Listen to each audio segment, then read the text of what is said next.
ఒకటి, మనుష్యుల దగ్గర మెప్పు పొందాలని చూసినంత కాలం నీ విలువలను కోల్పోతావు.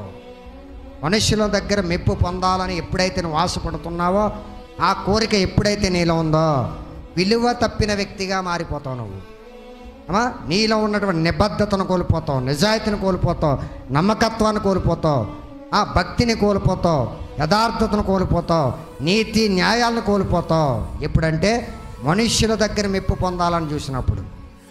ఆ మనుషుల దగ్గర మెప్పు పొందాలని చూసినటువంటి ఏ వ్యక్తి అయినా తన క్యారెక్టర్ని అమ్మేసుకుంటాడు. తన క్యారెక్టర్ని తను కాపాడుకోవాలి అంటే దేవుణ్ణి గణపరిచే వ్యక్తిగా ఉండాలి. తన విలువలను తాను నిలబెట్టుకోవాలి అనుకుంటే దేవుని గణపరిచే, దేవుని దగ్గర మెప్పు పొందుకునే వ్యక్తిగా ఆ వ్యక్తి మారాలి. నీ యొక్క నీతి, నీ న్యాయ, నిజాయితీ విలువలను కాపాడుకోవాలి, నీ క్యారెక్టర్ను కాపాడుకోవాలి అంటే దేవుని దగ్గర మెప్పు